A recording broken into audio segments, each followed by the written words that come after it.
প্রিয় শিক্ষার্থী, আসসালামু আলাইকুম। আশা করি তোমরা ভালো আছো। উৎপাদন ব্যবস্থাপনা ও বিপণন প্রথম পত্র, একাদশ ও দ্বাদশ শ্রেণী, অধ্যায় ২। অধ্যায়ের নাম হচ্ছে উৎপাদনের উপকরণসমূহ, অর্থাৎ ফ্যাক্টর অফ প্রোডাকশন। এই অধ্যায়ের ৪ নম্বর লেকচারে তোমাদেরকে স্বাগতম জানাচ্ছি। প্রিয় শিক্ষার্থী, ইতিপূর্বে এই অধ্যায়ের আরও ৩টি লেকচার সম্পূর্ণ হয়েছে। আশা করি তোমরা সেই লেকচারগুলো ভালোভাবে প্র্যাকটিস করেছো এবং সেগুলো থেকে তোমরা অনেক কিছু শিখতে পেরেছো। তো চলো আমরা কথা না বাড়িয়ে আজকে আমাদের লেকচারের যে আলোচ্য বিষয় আছে আমরা সেখানে চলে যাচ্ছি। প্রিয় শিক্ষার্থী, তোমরা দেখতে পাচ্ছ যে আজকের লেকচারের আলোচ্য বিষয়গুলো, আমরা যে বিষয়গুলো নিয়ে আজকে আলোচনা করব সেগুলো হচ্ছে শ্রমের প্রকারভেদ, অর্থাৎ শ্রম কত ধরনের হয় সেটা আমরা জানব, শ্রম বিভাগের ধারণা, শ্রম বিভাগ কী, শ্রম বিভাগের সুবিধা এবং শ্রম বিভাগের অসুবিধা। এই 5টি বিষয়ের উপরে আমরা আজকের লেকচারে আলোচনা করব। তো চলো আমরা বিস্তারিত আলোচনায় চলে যাচ্ছি। প্রিয় শিক্ষার্থী, প্রথমে আমরা আলোচনা করব শ্রমের প্রকারভেদ নিয়ে। মানুষের শারীরিক, মানসিক এবং বুদ্ধিভিত্তিক কর্মপ্রচেষ্টা যা পণ্য উৎপাদন কাজে ব্যবহার করে অর্থ বা আয় উপার্জন করা হয় তাকে শ্রম বলে। অর্থাৎ মানুষের যে শারীরিক, মানসিক এবং বুদ্ধিভিত্তিক যে কর্মপ্রচেষ্টা তার মাধ্যমে যে অর্থ উপার্জন করা হয় তাকে আমরা কি বলি? শ্রম বলি। অর্থনীতিবিদদের দৃষ্টিকোণ থেকে শ্রমকে 2 ভাগে ভাগ করা হয়, অর্থাৎ উৎপাদনশীল শ্রম এবং অনুৎপাদনশীল শ্রম।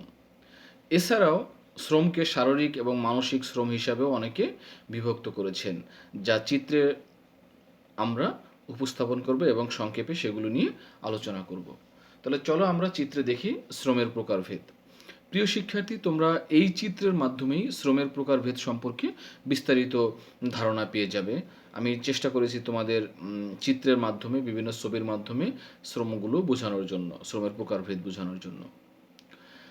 দেখো, শ্রমকে 2 ভাগে, প্রথমে শ্রমকে 4 ভাগে ভাগ করা হয়। তার মধ্যে প্রথম যে দুটো আছে সেটা হচ্ছে উৎপাদনশীল শ্রম এবং অনুৎপাদনশীল শ্রম, এবং পরবর্তী যে দুটো আছে সেটা হচ্ছে শারীরিক শ্রম এবং মানসিক শ্রম।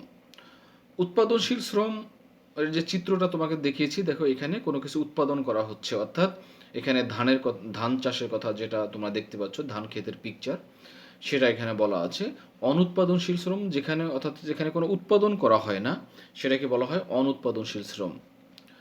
আরেকটা হচ্ছে দেখো শারীরিক শ্রম। শারীরিক শ্রম মানে হচ্ছে যেই শ্রমের মাধ্যমে পরিশ্রম করা হয়, অর্থাৎ কায়িক পরিশ্রম করা হয়। যেমন দেখো একজন জেলে কায়িক পরিশ্রমের মাধ্যমে মাছ ধরতেছেন, এটা হচ্ছে শারীরিক শ্রম। আর মানসিক শ্রম মানে হচ্ছে সেইখানে বুদ্ধিভিত্তিক, অর্থাৎ জ্ঞান সমৃদ্ধ শ্রম দিয়ে থাকে।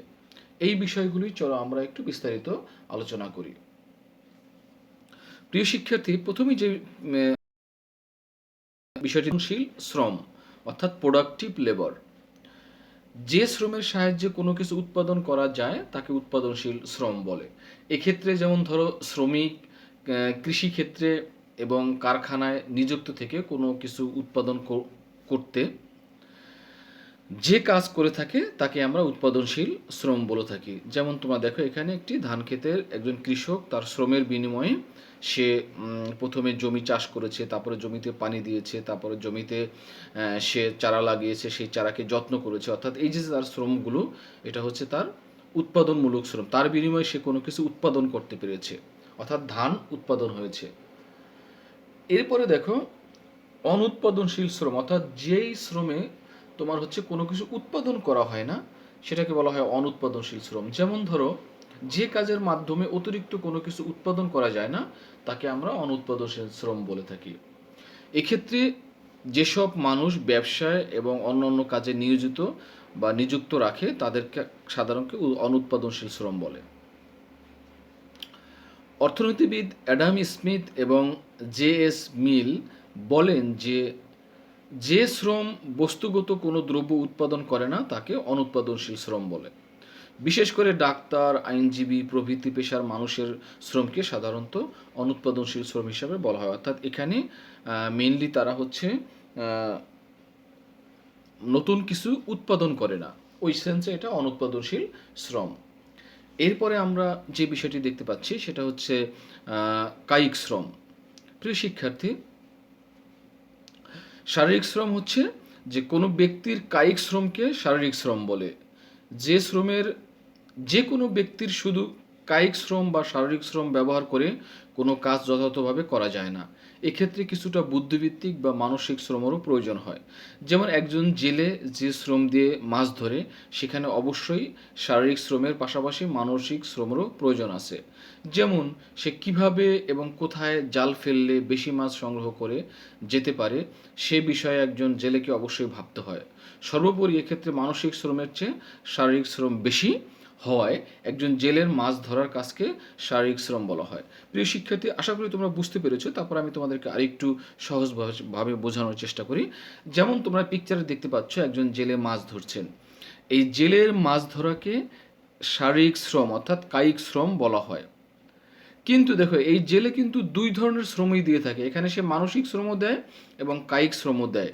কিন্তু তার দুই ধরনের শ্রমের মধ্যে কায়িক শ্রমটা হচ্ছে বেশি, এই জন্য এটাকে বলা হয় শারীরিক শ্রম। যেমন এখানে মানসিক শ্রম কি, তার বুদ্ধি জ্ঞান খাটায়া এই জালটা ফেলতে হয়, অর্থাৎ কোন জায়গায় ফেললে বেশি মাছ পাওয়া যায়, কিভাবে একটু দূরে ফেললে বেশি মাছ পাওয়া যায়, এই বুদ্ধি জ্ঞান তার খাটাইতে হয়। এই বুদ্ধি জ্ঞানটা হচ্ছে তোমার মানসিক শ্রম। কিন্তু এই যে এই পুরা কাজটা হচ্ছে শারীরিক শ্রমের অন্তর্ভুক্ত। অর্থাৎ কোনো একটা কাজের যেই শ্রমটা বেশি পার্সেন্টেজ দেওয়া হয় ওইটাকে ওই শ্রম বলা হয়। অর্থাৎ মনে করো এই যে সে মাছ ধরছে, এখানে এখানে তার পরিশ্রম হয় 80%, আর 20% ধরো তার বুদ্ধি খাটাইতে হয়। তাহলে পরিশ্রমটা এখানে বেশি, এই জন্য এটাকে বলা হয় শারীরিক শ্রম। আশা করি তোমরা বিষয়টা বুঝতে পারছো। প্রিয় শিক্ষার্থী, এরপরে আমরা যে বিষয়টি শিখব সেটা হচ্ছে শ্রম বিভাগের ধারণা। আমরা এখন শিখব শ্রম বিভাগের ধারণা। সৃষ্টির আদিকাল থেকেই মানুষের জীবন প্রণালী বৈচিত্র্যময়। পর্যায়ক্রমিকভাবে মানুষের জীবন ধাঁচে এতটাই পরিবর্তন হয়েছে, যার কারণে শ্রম বিভাগ সময়ের দাবি হিসাবে পরিগণিত হয়েছে। আজকের মানুষ নতুন নতুন পণ্য দ্রুত সময়ের মধ্যে পেতে চায় এবং তাদের জীবনকে উপভোগ্য করে তুলতে চায়। এ লক্ষ্যে উৎপাদনকারীরা পণ্য উৎপাদনে শ্রম বিভাগ প্রতিষ্ঠা করেন। অর্থাৎ শ্রম যে বিভাগটা থাকে, অর্থাৎ যারা শ্রম দেয় বা যারা কোনো কাজ পরিচালনা করে, তাদেরকে বিভিন্ন ভাগে বিভক্ত করা। প্রিয় শিক্ষার্থী, পেশা হিসেবেও শ্রমকে বিভিন্নভাবে ভাগ করা হয়ে থাকে। যেমন অধ্যাপনা, ডাক্তারি, আইনজীবী, প্রকৌশলী ইত্যাদি। তবে বৃহদায়তন উৎপাদন ব্যবস্থায় একটি উৎপাদন কাজকে বিভিন্ন ভাগে ভাগ করা হয়ে থাকে, যাতে উৎপাদন কাজটি সফলভাবে সম্পন্ন হয়। উদাহরণ হিসাবে আমরা যদি বলি যে গার্মেন্টস ফ্যাক্টরিতে অসংখ্য বিভাগ আছে, যেখানে সব বিভাগের সমন্বয়ে ব্যবহার ও রপ্তানি উপযোগী পোশাক তৈরি করা হয়ে থাকে। যেমন একটা গার্মেন্টস সেক্টরে হচ্ছে কাটিং সেকশন, সেলাই সেকশন, তারপরে হচ্ছে ডিজাইন সেকশন, কোয়ালিটি সেকশন, এরকম আরও বিভিন্ন সেকশন হয়ে থাকে। তাহলে সেখানে শ্রমিকদের যে ভাগ করা হয়, অর্থাৎ ওখানে যে সকল শ্রমিকরা কাজ করে, তারা এই যে বিভিন্ন কাজে দক্ষ, তার উপর ভিত্তিতে এই শ্রমিকদেরকে ভাগ করা হয়ে থাকে।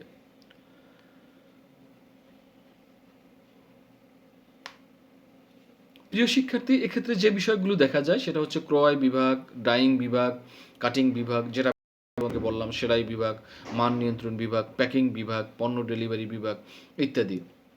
আবার আমরা যদি কোনো ব্যাংকে যাই, তাহলে কী কী দেখতে পাই বলো তো? আমরা দেখি কেউ নগদ টাকা নিচ্ছে, কেউ নগদ টাকা দিচ্ছে, কেউ অ্যাকাউন্ট খুলে দিচ্ছে, কেউ ক্লিয়ারিংয়ের কাজ করতেছে, কেউ রেমিটেন্স নিয়ে কাজ করতেছে। অর্থাৎ একজন লোক এক এক ধরনের কাজ করছে। আর এই যে এক একজন লোক এক এক ধরনের কাজ করছে, এটার নামই হচ্ছে শ্রম বিভাগ। আশা করি তোমরা শ্রম বিভাগের বিষয়টি বুঝতে পেরেছ। প্রিয় শিক্ষার্থী, তাহলে আমরা শ্রম বিভাগের সংজ্ঞা হিসেবে কি বলতে পারি? যে একটি কাজকে বিভিন্ন অংশে ভাগ করে সম্পাদন করাকেই শ্রম বিভাগ বলা হয়। একটু স্পষ্ট করে যদি আমরা বলতে চাই, কোনো দ্রব্যের উৎপাদন প্রক্রিয়া, অর্থাৎ কোনো একটি দ্রব্য উৎপাদন করতে গিয়ে যে বিভিন্ন স্তরে শ্রমিকদের দক্ষতা, যোগ্যতা এবং সামর্থ্য অনুযায়ী বিভক্ত করে তাদের মধ্যে কাজ বন্টন করে দেওয়াকেই শ্রম বিভাগ বলা হয়ে থাকে। আমরা যদি একটু উদাহরণ দিই, যেমন ধরো ধান উৎপাদনে কেউ বীজ সংগ্রহ করে, কেউ বীজ বপন করে, কেউ জমিতে পানি সেচের ব্যবস্থা করে, কেউ জমিতে বিদ্যমান আগাছা দূর করে, কেউ আবার প্রয়োজনীয় সার বা কীটনাশক ওষুধ ব্যবহার করে থাকে। এক পর্যায়ে ধান কাটার মৌসুমে একদল মানুষ জমি থেকে ধান সংগ্রহ করে এবং এই সংগ্রহীত ধান বাড়িতে নিয়ে আসে। এরপর পরিবারের সবাই মিলে বিভিন্ন অংশে কাজ করতে থাকে। এভাবে পর্যায়ক্রমে একটির পর একটি কাজ শেষ করে ধান থেকে চাল উৎপাদন করা হয়। কাজগুলো একজন মানুষ করে না, প্রতিটি কাজ ভিন্ন ভিন্ন মানুষ করে থাকে, যার শ্রম বিভাগের উদাহরণ। এই যে এতক্ষণ যা বললাম এগুলি হচ্ছে শ্রম বিভাগের উদাহরণ। আশা করি তোমরা শ্রম বিভাগটা কি সেটা হচ্ছে তোমরা বুঝতে পারছো। অর্থাৎ আমরা যে বিভিন্ন সেক্টরে বিভিন্ন কাজ করি, আমরা কিন্তু সবাই একজন মানুষ সকল ধরনের কাজ করে না।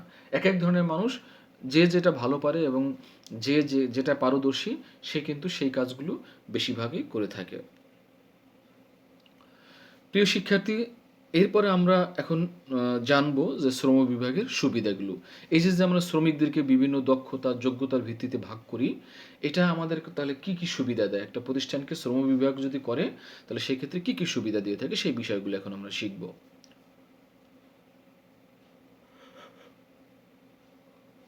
কোনো দ্রব্যের উৎপাদন প্রক্রিয়ার বিভিন্ন স্তরে শ্রমিকদের দক্ষতা যোগ্যতা ও সামর্থ্য অনুযায়ী বিভক্ত করে তাদের মধ্যে কাজ বন্টন করে দেওয়াকেই শ্রম বিভাগ বলে, যেটা তোমাদেরকে আমি একটু আগে বলেছি। পারস্পরিক সহযোগিতা বাড়ানোর লক্ষ্যে উৎপাদন প্রক্রিয়ার সব কাজকে বিভিন্ন ভাগে ভাগ করা হয়। এর ফলে উৎপাদন ব্যবস্থায় বিভিন্ন ধরনের সুবিধা পাওয়া যায়। প্রিয় শিক্ষার্থী, শ্রম বিভাগের যে সুবিধাগুলো আছে সেই বিষয়গুলো নিয়ে এখন আমি তোমাদের সাথে কথা বলবো। শ্রম বিভাগ যদি আমরা করি, অর্থাৎ শ্রমিকদের যদি আমরা বিভিন্ন ভাগে ভাগ করি, অর্থাৎ একটা অফিস যদি বিভিন্ন ভাগে ভাগ করা হয় তাহলে সেই ক্ষেত্রে কী কী সুবিধা হয় সেই বিষয়গুলো এখন আমরা শিখব। প্রথমেই শিখব যোগ্যতা অনুযায়ী কাজ বন্টন, শ্রমিকদের দক্ষতা ও নৈপুণ্য বাড়ানো, শ্রমের গতিশীলতা বেড়ে যাওয়া, উৎপাদন বেড়ে যাওয়া, সময়ের সদ্ব্যবহার, শ্রমিকের মজুরি বেড়ে যাওয়া, উত্তম প্রশিক্ষণের ক্ষেত্র এবং জাতীয় আয় বেড়ে যাওয়া। অর্থাৎ এই যে ৮ ধরনের সুবিধার কথা বলা হয়েছে, এই সুবিধাগুলো পাওয়া যায় যদি আমরা শ্রম বিভাগ করে থাকি। তো চলো এই সম্পর্কে একটু বিস্তারিত আলোচনা করি। প্রথমেই হচ্ছে যোগ্যতা অনুযায়ী কাজ বন্টন করা। সব শ্রমিকের পক্ষে সব কাজ সমান দক্ষতা সাথে করা যায় না বা করতে পারে না, এটা আমরা সবাই জানি। এক একজন শ্রমিক বা এক একজন ব্যক্তি এক এক ধরনের কাজ পারদর্শী হয়ে থাকে। তাই শ্রম বিভাগের মাধ্যমে শ্রমিক যে কাজে অভিজ্ঞ, যে কাজে দক্ষ, তাকে সে কাজেই দায়িত্ব দেওয়া হয়ে থাকে। এরপরে দেখো বিষয়টি শ্রমিকের দক্ষতা ও নৈপুণ্য বাড়ে। অর্থাৎ যদি আমরা শ্রম বিভাগ করি তাহলে সেক্ষেত্রে কী হয় বলতো, শ্রমিকদের দক্ষতা এবং নৈপুণ্য বাড়ে। কিভাবে বাড়ে দেখো, যে শ্রম বিভাগ প্রক্রিয়ায় একজন ব্যক্তি বা শ্রমিক দীর্ঘদিন ধরে একই কাজ করে থাকে। সাধারণত যে কাজ করে তাকে সেই ডিপার্টমেন্টেই কাজ করতে দেওয়া হয়, যার কারণে কি হয়, এর ফলে উক্ত কাজে সংশ্লিষ্ট ব্যক্তি বা শ্রমিকের দক্ষতা এবং অভিজ্ঞতা বাড়ে এবং ভবিষ্যতে অত্যন্ত সুনিপুণভাবে তার পক্ষে কাজটি করা সম্ভব হয়ে থাকে। আশা করি তোমরা বিষয়টি বুঝতে পারছো। এর পরের যে সুবিধা আছে সেটি হচ্ছে উৎপাদন বাড়ানো, অর্থাৎ উৎপাদন বেড়ে যাওয়া। শ্রম বিভাগের ফলে স্বাভাবিক নিয়মেই মোট উৎপাদন বেড়ে যায়, কেননা এক্ষেত্রে উৎপাদনের প্রতিটি স্তরে দক্ষ এবং অভিজ্ঞ শ্রমিক নিয়োগ করা হয়ে থাকে, যার কারণে কি বলতো উৎপাদনশীলতা বা উৎপাদন বেড়ে যায়। সময়ের সদ্ব্যবহার হয়ে থাকে কিভাবে, শ্রম বিভাগের ফলে প্রত্যেক শ্রমিক তার স্ব কাজে ব্যস্ত থাকে। এর ফলে তারা এক স্থান থেকে অন্য স্থানে, এমনকি তার কাজ বাদ দিয়ে অন্যজনের কাজে যাতায়াতের তেমন কোনো সুযোগ নেই বললেই চলে। ফলে শ্রমিকদের সময়ের সদ্ব্যবহার হয়ে থাকে। প্রিয় শিক্ষার্থী, এরপর দেখো শ্রমিকদের মজুরি বেড়ে যাওয়া। শ্রম বিভাগের ফলে শ্রমিকদের দক্ষতা এবং অভিজ্ঞতা বাড়ে। তাছাড়া অভিজ্ঞ শ্রমিকদের মাধ্যমে কাজ সম্পাদন করা হলে উৎপাদনের পরিমাণও বেড়ে যায়। এর ফলে স্বাভাবিকভাবেই তাদের চাহিদা এবং মজুরি দুটাই বেড়ে যায়। প্রিয় শিক্ষার্থী, এরপরে উত্তম প্রশিক্ষণের ক্ষেত্র। শ্রম বিভাগ এমন একটি প্রক্রিয়া যা উত্তম প্রশিক্ষণের ক্ষেত্র হিসেবে বিবেচিত হয়ে থাকে। এক্ষেত্রে শ্রমিক সার্বিক উৎপাদনের শুধু একটি বিশেষ অংশ কাজ করে, ফলে উক্ত কাজে দক্ষ এবং অভিজ্ঞ হয়ে ওঠে। এর ফলে কোনো কাজের সমস্যা দেখা দিলে সে নিজেই সমস্যাটার সমাধানের চেষ্টা করে থাকে। তার মানে সে নিজেই একজন প্রশিক্ষক হিসেবে এখানে কাজ করে থাকে। তারপরে সর্বশেষ যে সুবিধাটা সেটা হচ্ছে জাতীয় আয় বেড়ে যায়। প্রিয় শিক্ষার্থী, শ্রম বিভাগের পদ্ধতি বাস্তবায়নের ফলে উৎপাদনের পরিমাণ বাড়ে যায়। বেড়ে যায় এবং একই কারণে শ্রমিকদের মাথাপিছু আয়ও বেড়ে যায়। আর উৎপাদন বাড়লে বৈদেশিক বাণিজ্যের প্রসার ঘটে এবং দেশের জাতীয় আয় বেড়ে যায়। তাহলে এই হচ্ছে আমাদের শ্রম বিভাগের সুবিধা। প্রিয় শিক্ষার্থী, তোমাদেরকে আমি ম্যাক্সিমাম লেকচারে বলে থাকি যে প্রত্যেকটি কাজের বা প্রত্যেকটি পয়েন্টেরই যদি আমরা সুবিধা খুঁজি, পাশাপাশি আমরা কিছু অসুবিধাও দেখতে পাই। তা চলো আমরা এবার শ্রম বিভাগ করলে কি কি অসুবিধা হয় সেই বিষয়গুলো একটু আলোচনা করি। প্রিয় শিক্ষার্থী, তন্ময় নামে একটি ছেলে, সে একটি প্রতিষ্ঠিত ব্যাংকে ক্যাশিয়ার হিসেবে দীর্ঘদিন যাবৎ চাকরি করছে। ব্যাংকের গ্রাহকদের কাছ থেকে সে টাকা নেয় এবং চেকের বিনিময়ে নগদ টাকা দিয়ে থাকে, সাধারণত ক্যাশিয়ার যেটা করে। এই কাজটি সে প্রতিনিয়ত করার ফলে তার কাজের মধ্যে একঘেয়েমি মনোভাব সৃষ্টি হয়েছে। শুধু কি তাই, তার মাধ্যমে অন্য যে কোনো সৃজনশীল কাজে সম্পাদন করা সম্ভব হলেও সে তা করতে পারছে না। তাছাড়া ব্যাংকে এই কাজটি নির্দিষ্ট কাজে দক্ষ হওয়ার ফলে তার সাধারণ কর্মদক্ষতাও কমে যাচ্ছে। শ্রম বিভাগের সুবিধার পাশাপাশি বিশেষ বিশেষ ক্ষেত্রে কিছু অসুবিধাও রয়েছে। শ্রম বিভাগ প্রক্রিয়ায় যে সকল অসুবিধা আমরা পরিলক্ষিত হচ্ছে আমাদের কাছে, চলো আমরা সেই অসুবিধাগুলো নিয়ে একটু আলোচনা করি। প্রিয় শিক্ষার্থী, শ্রম বিভাগের ফলে কিছু অসুবিধা আমাদের হয়, সেগুলোকে আমরা একটু চিন্তা করি। যেমন কাজের একঘেয়েমি, সাধারণ কর্মদক্ষতা বেড়ে যাওয়া, সাধারণ কর্মদক্ষতা কমে যাওয়া, সৃজনশীলতা কমে যাওয়া, কর্মহীনতার সম্ভাবনা, নির্ভরশীলতা বেড়ে যাওয়া, শ্রেণী বৈষম্যের সৃষ্টি হয়, মালিক শ্রমিকের বিরোধ বাড়ে, শ্রমিকদের দৈহিক ও নৈতিক অধঃপতন হওয়ার অনেক ক্ষেত্রে সম্ভাবনা থাকে, সৃষ্টির আনন্দ থেকে বঞ্চিত হয়, সর্বোপরি দায়িত্ববোধ লোপ পায়। কিভাবে সেগুলো লোপ পায়, চল আমরা এই বিষয়ে একটু বিস্তারিত আলোচনা করি। যেমন একজন ব্যক্তি বা শ্রমিক যদি সবসময় একই কাজ করতে থাকে, তাহলে ওই ব্যক্তির কাছে উক্ত কাজটি একঘেয়েমি এবং আনন্দহীন মনে হয়। শ্রম বিভাগের ফলে শ্রমিকদের একই কাজ একই দিন বারবার প্রতি মাসে প্রতি বছর সবসময় করতে হয়। এক্ষেত্রে কাজের প্রতি তাদের শ্রমিকদের একঘেয়েমি মনোভাবের সৃষ্টি হয়। এরপরে দেখো, সাধারণ কর্মদক্ষতা বেড়ে যায়। সেটা কিভাবে দেখো, যে শ্রম বিভাগের ফলে একজন শ্রমিক শুধু একটি নির্দিষ্ট কাজে দক্ষ হয়। এতে করে অন্য কোনো কাজে সে মনোনিবেশ করতে পারে না। ফলে সে নির্দিষ্ট কাজের বাইরে অন্য কোনো কাজগুলোকে সে অদক্ষ হয়ে পড়ে। এভাবেই তার একজন শ্রমিক কর্মদক্ষতা কমতে থাকে। প্রিয় শিক্ষার্থী, সৃজনশীলতা কমে যাওয়া। প্রত্যেক মানুষেরই কিছু না কিছু সৃজনশীলতা ক্ষমতা আছে, অর্থাৎ সে নিজে নতুন কিছু করতে চায়, কিন্তু শ্রম বিভাগ প্রক্রিয়ায় সে একটি নির্দিষ্ট গণ্ডির মধ্যে কাজে অভ্যস্ত হয়ে পড়ে। ফলে সে তার নির্দিষ্ট কাজের বাইরে অন্য কোনো কাজের ব্যাপারে চিন্তা করার তেমন একটা সুযোগ পায় না। এতে করে শ্রমিকদের স্বাভাবিক সৃজনশীলতা কমে যাওয়ার সম্ভাবনা থাকে। আশা করি তোমরা বিষয়টি বুঝতে পারছো। এরপরের যে অসুবিধাটা আছে সেটা হচ্ছে কর্মহীনতার সম্ভাবনা। শ্রম বিভাগ প্রক্রিয়ায় একজন শ্রমিক কেবল একটি নির্দিষ্ট কাজের অভিজ্ঞ হয়ে থাকে, অন্য কাজ তেমন পারে না। কোনো কারণে যদি ওই কাজটি সে চাকরি হারায় বা ওই কাজটি সে কোথাও না পায়, তখন কিন্তু সে তার লাইফটা কঠিন হয়ে পড়ে, অর্থাৎ সে তখন কর্মহীন হয়ে যাওয়ার সম্ভাবনা থাকে। প্রিয় শিক্ষার্থী, এরপর দেখো নির্ভরশীলতা বেড়ে যাওয়া। শ্রম বিভাগের ফলে একটি শিল্প প্রতিষ্ঠানকে তার শ্রমিকদের উপর নির্ভরশীল হতে হয়, কেননা এই প্রক্রিয়ায় সাধারণ শ্রমিকরা বিশেষজ্ঞ এবং দক্ষ শ্রমিকে রূপান্তরিত হয়। ফলে প্রতিষ্ঠান উক্ত শ্রমিকদের উপর নির্ভরশীল হয়ে পড়ে।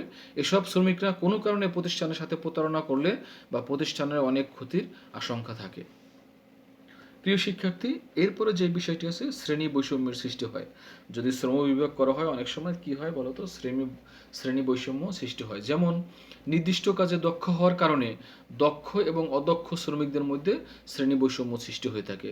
তাছাড়া প্রত্যেক শ্রমিক তার নিজ নিজ স্বার্থ রক্ষায় তীব্র প্রতিযোগিতায় লিপ্ত হয়। ফলে বিভিন্ন শ্রেণীর মধ্যে বৈষম্য সৃষ্টি হয়। মালিক শ্রমিকের বিরোধ। প্রিয় শিক্ষার্থী, এই প্রক্রিয়ায় শ্রমিকরা দক্ষ হওয়ার ফলে অনেক সময় তারা তাদের সিদ্ধান্তকে বাস্তবায়ন করার জন্য প্রচেষ্টা চালায়, অথবা তাদের সিদ্ধান্ত বাস্তবায়নে মালিককে বাধ্য করতে থাকে, যেহেতু তাকে ছাড়া প্রতিষ্ঠান চলবে না। ফলে মালিক এবং শ্রমিকদের মধ্যে একটি দূরত্ব রয়ে যায়। তাছাড়া তাদের মধ্যে অনেক সময় ভুল বোঝাবুঝিরও সৃষ্টি হয়ে থাকে। এরপরে হচ্ছে এই অসুবিধাটি হয়, সেটি হচ্ছে শ্রমিকদের দৈহিক এবং নৈতিক অধঃপতন। সেটা আবার কি দেখো, যে শিল্প প্রতিষ্ঠানগুলো সাধারণত একটি নির্দিষ্ট অঞ্চল বা এলাকার মধ্যে গড়ে ওঠে। দূর দূরান্ত থেকে শ্রমিকরা উক্ত প্রতিষ্ঠানে কাজ করতে আসে। এতে করে তারা পরিবার পরিজন থেকে অনেক সময় দূরে থাকে এবং যাতায়াতে তাদেরকে অনেক দুর্ভোগ পোহাতে হয়। আবার পরিবারের দূর দূর দূরান্তকে থাকে না বলে পারিবারিক ও সামাজিক অনুশাসনও তাদের মধ্যে থাকে না। ফলে শ্রমিকদের অনেক সময় নৈতিকতার অধঃপতন হতে পারে। এরপর দেখো, সৃষ্টির আনন্দ থেকে বঞ্চিত। প্রিয় শিক্ষার্থী, শ্রম বিভাগে তার নির্দিষ্ট কাজের বাইরে সে অন্য কোনো কাজ করার সুযোগ পায় না বললেই চলে। তাই শ্রমিকরা নতুন করে অন্য কোনো কাজ করার আগ্রহ হারিয়ে ফেলে। এর ফলে তারা সৃষ্টির আনন্দ থেকে অনেক ক্ষেত্রে কী হয়, তারা বঞ্চিত হয়। প্রিয় শিক্ষার্থী, শ্রম বিভাগের সর্বশেষ যে অসুবিধাটা সেটা হচ্ছে দায়িত্ববোধ লোপ পায়। উৎপাদন প্রক্রিয়ার কোনো স্তরে ভুল ত্রুটি হলে এর মাসুল শ্রমিককে একা দিতে হয় না, পুরো তা পুরোপূর্ণভাবে দায়িত্ব নিয়ে কাজ করে না। অনেক সময় কী করে, তারা পরিপূর্ণভাবে দায়িত্ব নিয়ে কাজ করে না। শ্রম বিভাগের এত সব অসুবিধা থাকা সত্ত্বেও, অর্থাৎ এই যে আমরা এতক্ষণ পর্যন্ত শ্রম বিভাগের অনেকগুলো অসুবিধার কথা বললাম, সত্ত্বেও আমরা কি করতে পারি, শ্রম বিভাগে শ্রমিক, উৎপাদনশীলতা, ভোক্তা সমাজ এবং অর্থনীতির জন্য বিশাল সুযোগ বয়ে আনার কারণে আধুনিক উৎপাদন ব্যবস্থায় এর গুরুত্ব দিন দিন বাড়ছে। অর্থাৎ শ্রম বিভাগে কিছু অসুবিধা আছে, তা সত্ত্বেও আমরা বলতে পারবো যে আসলে এই সমস্যাগুলো যদি আমরা কাটিয়ে উঠতে পারি, তাহলে শ্রম বিভাগ আসলেই বড় বড় প্রতিষ্ঠান যেগুলো আছে তাদের জন্য এটা অনেক হেল্পফুল এবং প্রতিষ্ঠানের জন্য মঙ্গলজনক এবং কল্যাণকর। প্রিয় শিক্ষার্থী, আজকের লেকচার এই পর্যন্তই। এরপরে আমরা পরবর্তী লেকচার যে 5 নম্বর লেকচার, এই অধ্যায়ের যে 5 নম্বর লেকচার আছে, সেখানে আমরা যেই বিষয়গুলো নিয়ে আলোচনা করব, চলো সেটা একটু তোমাদেরকে আগেই জানিয়ে দিই। আমরা আগামী লেকচারে যে বিষয়গুলো নিয়ে আলোচনা করব সেটা হচ্ছে শ্রমের গতিশীলতার ধারণা, শ্রমের গতিশীলতার প্রকারভেদ, শ্রমের যোগানের ধারণা, শ্রম দক্ষতার ধারণা, শ্রম দক্ষতার উপর প্রভাব বিস্তারকারী উপাদানসমূহ, বাংলাদেশের শ্রমিকরা কম দক্ষ কেন হয় এবং বাংলাদেশের শ্রমিকদের দক্ষতা বাড়ানোর উপায়গুলো নিয়ে আমরা আলোচনা করব। প্রিয় শিক্ষার্থী, আশা করি আজকের লেকচারটি তোমাদের ভালো লেগেছে এবং তোমরা বাসায় এই লেকচারটি ভালোভাবে প্র্যাকটিস করবে এবং আগামী লেকচারে আমাদের সাথে থাকবে। বেস্ট অফ লাক, ভালো থেকো।